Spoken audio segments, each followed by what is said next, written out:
Hello guys, welcome to my YouTube channel. आज की इस वीडियो में हम बात करने वाले हैं आप किस तरह से अपने लैपटॉप से या मोबाइल से आईटीआई एडमिशन का फॉर्म भर सकते हैं उसके बारे में।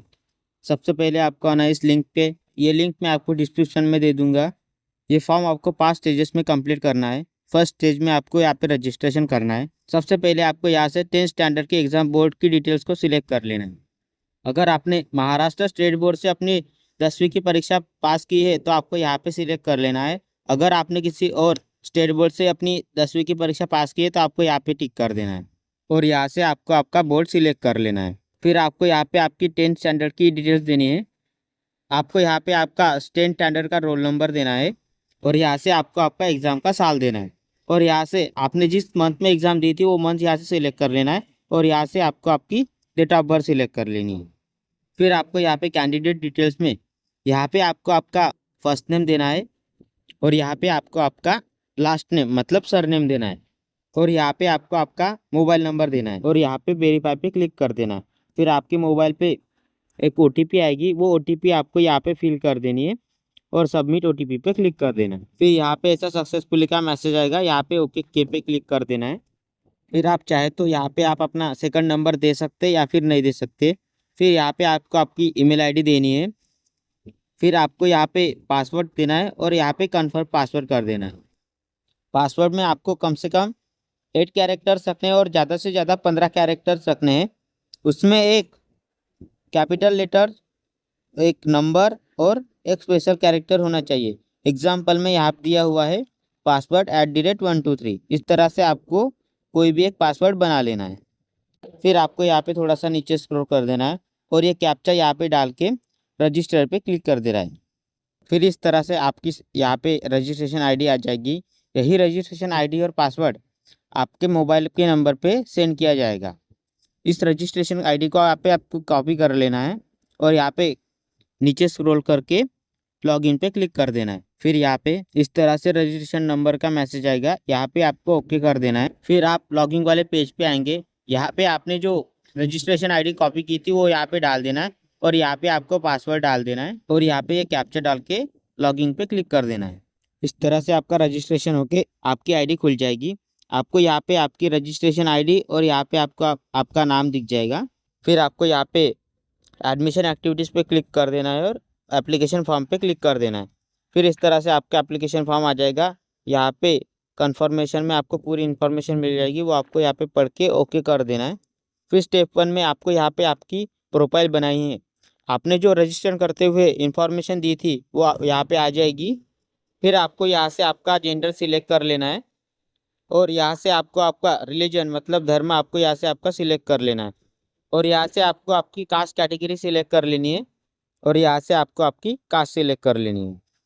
फिर आपको यहाँ पे थोड़ा सा नीचे स्क्रॉल करने का है। आप यहाँ पे देख सकते हैं आपकी ईमेल आईडी और मोबाइल नंबर वो पहले से आ गया है। यहाँ से आपको आपकी इनकम सिलेक्ट कर लेनी है और नेक्स्ट पे क्लिक कर देना है। नेक्स्ट पेज में आपको यहाँ पे आपके एड्रेस की डिटेल्स देनी है। उसके लिए आपको यहाँ पे आपकी कंट्री सिलेक्ट कर लेनी है और यहाँ पे आपको आपका कंप्लीट एड्रेस दे देना है और उसके नीचे में आप यहाँ पे देख सकते हैं आपका यहाँ पे स्टेट पहले से ही सिलेक्ट रहेगा और यहाँ से आपको आपका डिस्ट्रिक्ट सिलेक्ट कर लेना है और यहाँ से आपको आपका तालुका सिलेक्ट कर लेना है। यहाँ से आपको आपका गांव सिलेक्ट कर लेना है और यहाँ पे पिन कोड डाल के नेक्स्ट पे क्लिक कर देना है। नेक्स्ट पेज में आपको आपके पेरेंट्स या फिर गार्डियन की डिटेल्स देनी है। सबसे पहले आपको ऑर्फन मतलब आप अनाथ होंगे तो यहाँ पे यस या फिर नो कर देना है। अगर आप यहाँ पे यस करेंगे तो आपको ये इन्फॉर्मेशन देनी है। फिर आपको थोड़ा सा नीचे स्क्रॉल करना है। यहाँ पे आपको आपके फादर की डिटेल्स देनी है और यहाँ पे आपको आपके मदर्स की डिटेल्स देनी है। सबसे पहले आपको यहाँ पे आपके फादर का नेम देना है। आपको यहाँ पे नाम देते ही कंफर्मेशन का एक मैसेज आएगा कि आपको ये पूरी इन्फॉर्मेशन आपके 10th की मार्कशीट के हिसाब से ही देनी है। इसे ओके करके आपको यहाँ पे आपका सरनेम देना है और यहाँ से आपको आपके फादर का व्यवसाय मतलब ऑक्यूपेशन सिलेक्ट कर लेना है और यहाँ से आपको उनकी इनकम की इन्फॉर्मेशन दे देनी है। यहाँ पे आपका डोमिसाइल स्टेट पहले से सिलेक्ट रहेगा। फिर आपको यहाँ से आपका डोमिसाइल डिस्ट्रिक्ट देना है और यहाँ से आपको आपका तालुका सिलेक्ट कर लेना है। फिर आपको इसी तरह से आपकी मदर की इन्फॉर्मेशन देनी है। सबसे पहले आपको उनका यहाँ पे नाम देना है और यहाँ पे उनका सरनेम दे देना है और यहाँ से आपको उनका ऑक्यूपेशन सिलेक्ट कर लेना है। यहाँ पे थोड़ा सा नीचे स्क्रॉल कर देना है और यहाँ पे आपको आपकी मदर की इनकम देनी है। यहाँ पे डोमेस्टियल स्टेट पहले से सिलेक्ट रहेगा, फिर आपको यहाँ से उनका डोमेस्टियल डिस्ट्रिक्ट दे देना है और यहाँ से आपको उनका तालुका सिलेक्ट कर देना है और नेक्स्ट पे क्लिक कर देना है। अगर आप डिफेंस कैटेगरी से आते हैं तो आपको यहाँ पे यस कर देना है, अगर नहीं आते तो आपको यहाँ पे नो कर देना है। अगर आप यहाँ पर यस करेंगे तो आपको यहाँ से उनकी डिफेंस कैटेगरी सेलेक्ट करनी होगी। फिर आपको यहाँ पे डिसेबिलिटी के बारे में पूछा है, अगर आप डिसेबिलिटी में आते हैं तो आपको यहाँ पे यस कर देना है, अगर नहीं आते तो यहाँ पे आपको नो कर देना है।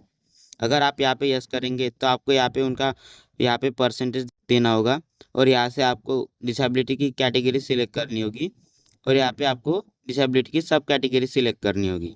फिर यहाँ पे आपको कुछ आपकी अदर इन्फॉर्मेशन देनी है। सबसे पहले यहाँ पे आपने अगर कोई ड्राइंग की एग्ज़ाम पास की है तो आपको यहाँ पे यस कर देना है या फिर यहाँ पे नो कर देना है। फिर यहाँ पे आपको स्पोर्ट कैटेगरी के बारे में पूछा है, अगर आप इसमें आते हैं तो आपको यहाँ पे यस कर देना है और यहाँ से आपको sport participation level district, state या नेशनल है तो वो सिलेक्ट कर लेना है। फिर आपको यहाँ पे पूछा गया है कि आप बाल सुधार गृह से उत्तीर्ण हुए मतलब पास हुए, तो आपको यहाँ पे यस या फिर नो कर देना है। अगर आप यस करेंगे तो यहाँ पे आपको उसका डिस्ट्रिक्ट देना है और यहाँ से आपको उसका तालुका सिलेक्ट कर देना है और नेक्स्ट पेज पे क्लिक कर देना है। इस पेज में आपको आपके एजुकेशन की इन्फॉर्मेशन देनी है। सबसे पहले आपको यहाँ पे आपके 10th की इन्फॉर्मेशन देनी है। अगर आपने आपका 10th महाराष्ट्र से किया है तो आपको यहाँ पे सिलेक्ट करना है, अगर आपने किसी अदर स्टेट से किया है तो आपको यहाँ पे सिलेक्ट करना है और अगर आपने किसी दूसरे देश से किया है तो आपको यहाँ पे सिलेक्ट कर देना है। फिर आपको यहाँ से आपके स्कूल का डिस्ट्रिक्ट सिलेक्ट कर लेना है और यहाँ से आपको आपके स्कूल का तालुका सिलेक्ट कर लेना है और यहाँ से आपके आपके स्कूल का टाउन या विलेज सिलेक्ट कर देना है। फिर आपको यहाँ पे पूछा है क्या आप 10th क्लास पास है, तो आपको यहाँ पे यस पे क्लिक कर देना है और आपके 10th की क्लास में कोई टेक्निकल सब्जेक्ट था तो आपको यहाँ पे यस या फिर नो कर देना है और यहाँ से आपको आप किसी डिसेबिलिटी की कैटेगरी में आते हैं तो आपको यहाँ पे यस या फिर नो कर देना है और आपकी 10th क्लास के सब्जेक्ट में साइंस और मैथ के सब्जेक्ट थे तो आपको यहाँ पे यस या फिर नो कर देना है। फिर आपको थोड़ा सा नीचे स्क्रॉल करना है और यहाँ पे आपको 10th क्लास की आपके मार्क्स की डिटेल्स देनी है। सबसे पहले आपको यहाँ पे मराठी मतलब आपकी फर्स्ट लैंग्वेज की डिटेल्स देनी है। यहाँ पे आपको टोटल मार्क्स लिखने हैं और यहाँ पे आपको ऑब्टेन मतलब मिले हुए मार्क्स देने हैं और उसके नीचे में आपको यहाँ पे हिंदी मतलब आपकी सेकंड लैंग्वेज की इंफॉर्मेशन मतलब मार्क्स देने हैं। यहाँ पे आपको उसके टोटल मार्क्स देने हैं और यहाँ पे आपको उसके ऑब्टेन मतलब मिले हुए मार्क्स देने हैं। इसी तरह से आपको इंग्लिश की भी यहाँ पे मार्क्स और ऑब्टेन मार्क्स देने हैं। फिर यहाँ पे मैथ की, यहाँ पे साइंस की और यहाँ पे सोशल साइंस की मार्क्स देने हैं। फिर आपको यहाँ पे आपके टोटल मार्क्स और आपको जितने मार्क्स मिले थे उनकी यहाँ पे टोटल आ जाएगी। फिर आपको यहाँ पे थोड़ा सा नीचे स्क्रॉल करना है। फिर आपको यहाँ पे आपके टोटल मार्क्स और यहाँ पे आपके टॉप 5 के मार्क्स कट के टोटल मार्क्स दिखेंगे और यहाँ पे आपको आपके परसेंटेज दिख जाएंगे। फिर आपको यहाँ पे आपके 12th की इन्फॉर्मेशन देनी है। अगर आपने 12th किया है तो आपको यहाँ पे यस कर देना है या फिर आपको नो कर देना है। अगर आपने यस किया तो आपको यहाँ से आपकी नेम ऑफ डिग्री देनी है, आपके आर्ट साइंस या कॉमर्स जो कुछ भी हो वो आपको यहाँ से दे देना है और यहाँ से आपने जब 12th पास की थी उसका साल देना है यहाँ से आपको और यहाँ पे आपको आपके आउट ऑफ मार्क्स देने हैं और यहाँ से आपको आपके जितने मार्क्स मिले थे वो यहाँ पे आपको देना है और यहाँ पे आपके परसेंटेज आ जाएंगे। फिर आपको यहाँ पे थोड़ा सा नीचे स्क्रॉल करना है और यहाँ पे आपको आपका हाईएस्ट एजुकेशन के बारे में इंफॉर्मेशन देनी है। सबसे पहले आपको यहाँ से आपका हाईएस्ट एजुकेशन चूज़ कर लेना है और यहाँ से आपको आपकी डिग्री का नाम दे देना है। फिर नेक्स्ट पेज पे क्लिक करके आपको नेक्स्ट पेज पर आ जाना है। इस पेज में आपको आईटीआई के बारे में इंफॉर्मेशन देनी है। इससे पहले अगर आपने आईटीआई किया हो तो आपको यहाँ पे यस कर देना है और यहाँ से आपको आपने जिस साल एडमिशन की थी उसका ईयर दे देना है और यहाँ से आपने जब आईटीआई पास किया था उसका ईयर दे देना है और यहाँ पे आपको आपने जिस कॉलेज में आईटीआई किया था उसका नाम दे देना है और यहाँ से आपको आपके ट्रेड का नाम दे देना है। अगर आपने इससे पहले कोई भी आईटीआई नहीं किया है तो सिंपल सा यहाँ पे आपको नो कर देना है और नेक्स्ट पेज पे क्लिक कर देना है। नेक्स्ट पेज में आपको यहाँ से आपका डिस्ट्रिक्ट सिलेक्ट कर लेना है और यहाँ पे उसका टाइप आ जाएगा। आपके एप्लीकेशन की कंफर्मेशन के लिए आपको किसी भी पास के एक आईटीआई में जाके आपके डॉक्यूमेंट्स का कंफर्मेशन करना है। आप जिस आईटीआई में जाके आपके डॉक्यूमेंट्स कंफर्मेशन करना चाहते उसका यहाँ पे आपको डिस्ट्रिक्ट सिलेक्ट कर लेना है और यहाँ से उसका तालुका सिलेक्ट कर लेना है और यहाँ से उस इंस्टीट्यूट या संस्था को सिलेक्ट कर देना है जिसमें आप डॉक्यूमेंट्स वेरिफिकेशन के लिए जाएंगे। फिर इस इन्फॉर्मेशन को पढ़ के यहाँ पे टिक करके आपको 100 रुपये का पेमेंट कर देना है। यहाँ पे आप credit card, debit card, net banking, UPI या वॉलेट से पेमेंट कर सकते हैं। उसके लिए आपको कोई भी एक ऑप्शन चूज़ कर लेना है। अगर आप यूपीआई चूज़ करेंगे तो आपको यहाँ पे आपका वर्चुअल पेमेंट एड्रेस देना है और यहाँ पे पे नाउ पे क्लिक कर देना है और यहाँ पे कंटिन्यू पे क्लिक कर देना है। फिर आपके गूगल पे या फ़ोनपे पर एक मैसेज आएगा, वहाँ पे आपको पेमेंट कर देना है। फिर इस तरह से आपको सक्सेसफुली का मैसेज आएगा। यहाँ पे आप इसे चाहे तो इसे डाउनलोड करके रख सकते हैं या फिर आपको ओके कर देना है।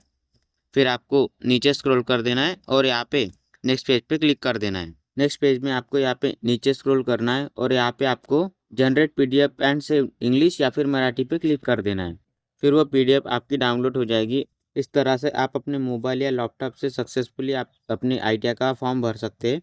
आपको ये फॉर्म आपने जो वेरिफिकेशन के लिए कॉलेज सेलेक्ट किया था वहाँ पे जाके आपको ये वेरिफिकेशन कर लेना है और वहाँ पे वेरिफिकेशन होने के बाद आपको आके ऑप्शन फॉर्म भर देना है। तो इस तरह से आप अपने आईटीआई का फॉर्म भर सकते हैं। आई होप आपको वीडियो अच्छा लगा हो तो वीडियो को लाइक और चैनल को सब्सक्राइब कर दीजिएगा।